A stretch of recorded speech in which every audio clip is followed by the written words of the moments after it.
Welcome! It's Global 3.4, the Sociology of Animism. In the background, you can hear Terrapin Station by the Grateful Dead, a great piece of music that includes the vision of a storyteller. And that idea of a storyteller passing on stories from generation to generation, that's going to fit right in with our Sociology of Animism discussion here in a moment. So let me turn down the old Terrapin Station, and let's get this screen bigger here. And let's move into the notes a little bit. Okay. So when we talk sociology, of course, the social scientist that studies sociology is a sociologist. We're going to get a bell here in a minute. It ain't going to be yours. We're going to blow right through it. Okay. And sociologists, of course, anytime we talk about a sociologist, one of the number one things sociologists love to cover is this social pyramid, the social hierarchy. And you'll remember in our first lesson of what is a religion, we said that sociologists would agree that a real religion, as opposed to a cult, a real religion is going to have a hierarchy of priests.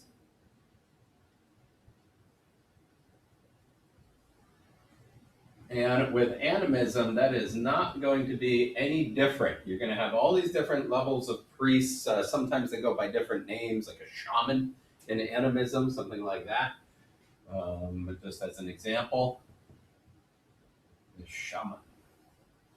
Witch doctors, right? It depends on what animist religion. We talked about how widespread and decentralized animism is, how different it is, all these thousands of different versions. And so you're going to get all these different names for these priests and these different animist religions. But the other thing that animist religions are going to sort of establish a trend on, which is going to stretch into many of our other religions, is that the leader of the religion, or at least the top of the hierarchy, the leader is a god, or somehow capable of communicating with God or the spirit world. So even if the leader is not an actual god, like in Egypt, they believed that the pharaoh was a god and could communicate with the spirit world. Even if they're not a specific god, they still have the ability to communicate with God. So they have the capability of communicating with the spirit world. Let's just think like, other examples that we probably just know from, even watching something like Backyardigans. You think about those ancient Aztecs, right? The ancient Aztecs, the leader of the Aztecs was basically viewed as someone that was capable of communicating with the sun god or the rain god. And if the leader was in good standing in that spirit world and communicate properly, then of course that would mean an abundance of crops and food, and it would lead to people surviving better under that leader. Right? And so leaders were judged in many ways with just how capable of communicating with the spirit world they were and how much in good standing they were in that spirit world.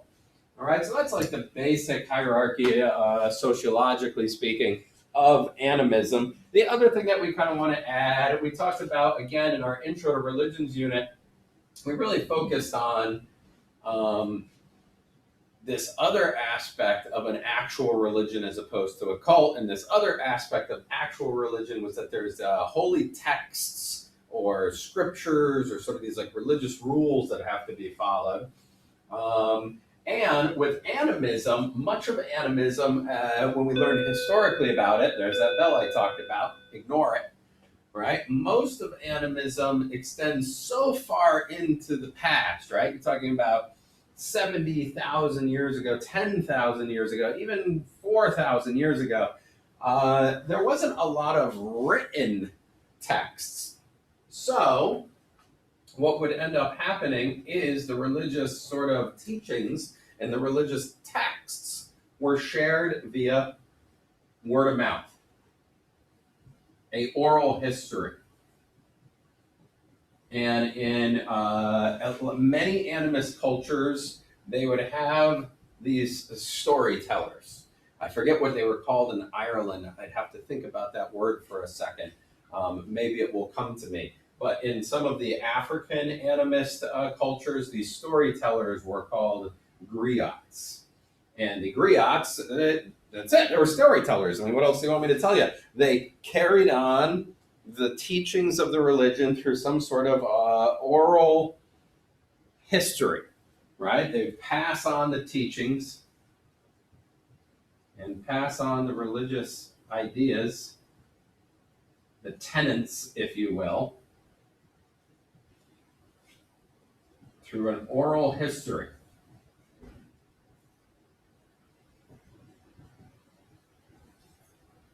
And I'm trying to think, oh man, I'm still just really at a loss trying to come up with that word for the Irish storytellers. Oh, a Shinnekai.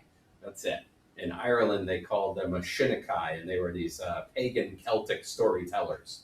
And they would literally, these storytellers, like wander from community to community. And when they would come into a community, and this is the Shinnekai of the Gaelic Irish, but also these griots in Africa, they would come into a community, and the community would take them in as if they were a very honored guest, right? And they'd build the fire outside, and everybody would sit around the fire, and the storyteller would, famously, the Irish storytellers would light their pipe, and they would gather everyone around, and they would share these religious teachings of the animist beliefs, whether it was the pagan beliefs in Ireland or whether it was the animist beliefs in Africa, and they would share these stories with the community, and the community would pay them with food, not necessarily with money, with food and shelter. And then when the Shinnekai or the Griot was done with that community, they would literally just travel on to the next one.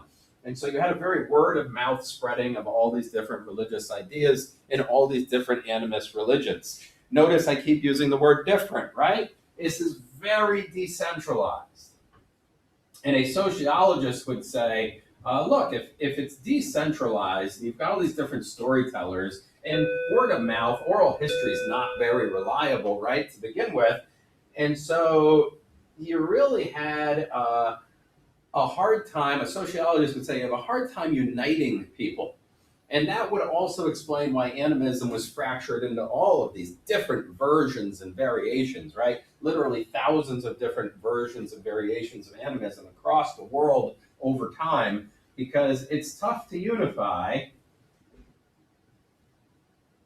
people that don't have a singular central set of values, right? Each storyteller, we've all played that little game phone line back when we're kids, and the story changes a little bit over time, right? And we see that same sort of effect's going to happen with animism. These stories change, you get these different variations, and it's tough to get sort of a united religion in that aspect. Let's keep this in mind. When we talked about it's tough to unify, let's keep this in mind when we go into our next lesson, because what we're going to see is the idea of Christmas.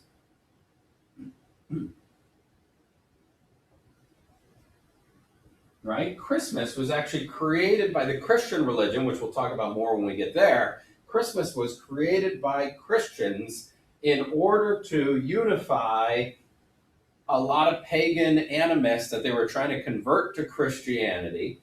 And Christmas was basically created at the same time as the pagan holiday of Yule in order to unify the Christian religion, in order to get all these old pagans that had all these different versions of their religion and sort of get them unified on the same set with one specific holiday that's celebrated with a lot of old Yuletide. You've probably heard that word before, Yuletide, with a lot of these old Yuletide traditions. So Christmas versus Yule, which we're going to talk a little bit more about with economics, right? But that idea of having one singular holiday that united all of the pagans under this new Christian religion was really, really important. And when we think of Christmas, you're probably familiar with the song, The 12 Days of Christmas. That was actually originally the 12 Days of Yule.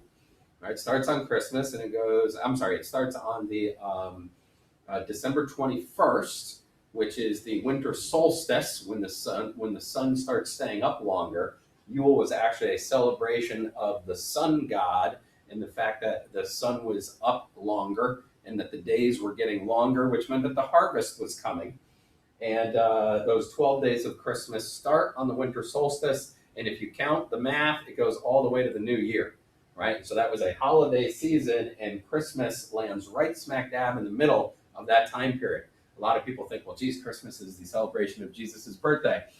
Well, Jesus probably wasn't really born on Christmas, right? Jesus was probably born maybe like somewhere between June and September, right? But why does Christmas then land on December 25th? Again, it's an effort to unify these pagans who celebrated Yule, to unite them under this new, more centralized Christian religion. Okay? So a sociologist is going to say, look, there's a hierarchy of priests. You got a leader who's capable of communicating with the spirit world. The pagan and other animist religions are spread through word of mouth, through these storytellers. And last but not least, these pagan animist religions are extremely decentralized. It's tough to get everybody on the same page, which is why I think animism was so different in so many places across the world, in so many different variations. And we will eventually see that Christianity and other monotheistic religions, meaning that there's only one God and not many gods, like with animism, those religions would try to centralize and unify all those different animist religions. Great. That's the sociology of animism.